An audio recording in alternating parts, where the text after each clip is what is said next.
L'université Paul Sabatier, Université Toulouse 3, vient de se doter d'un nouveau président. Le professeur de mathématiques Bertrand Montubert a été élu pour 4 ans à l'unanimité. C'est à la fois un honneur, une responsabilité extrêmement forte que j'accueille avec beaucoup d'enthousiasme parce que nous avons des projets importants pour cette université. Je veux dynamiser encore plus la recherche, une recherche qui aujourd'hui est un petit peu étriquée par le poids d'une bureaucratie qui est beaucoup trop lourde. Le tout jeune président est aujourd'hui confronté à ce qu'il convient d'appeler la polémique Bogdanov. Les deux célèbres jumeaux ont obtenu la condamnation d'un chercheur parisien pour avoir publié un brouillon de thèse de Grishka Bogdanov sans son autorisation. Quand moi-même je fais un article et tous mes collègues, quand nous faisons des articles, la première chose que nous faisons, c'est que nous le diffusons à nos collègues.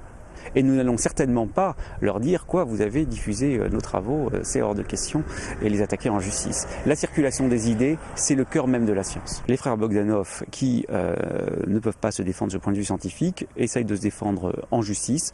Je pense que c'est pitoyable. Cette condamnation a entraîné le lancement d'une pétition à l'initiative d'un chercheur toulousain, pétition signée par Bertrand Montubert. J'ai souhaité marquer mon soutien à cette pétition de manière à ce que le marketing scientifique ne l'emporte pas sur la science. Je pense que c'est extrêmement important de les replacer à leur rang d'animateurs de télé et pas de scientifiques. Ça n'est pas la même chose et je pense qu'il ferait mieux d'arrêter ces provocations vis-à-vis de la communauté scientifique. Igor Bogdanov a accusé les signataires d'avoir paraphé le document sans même le lire.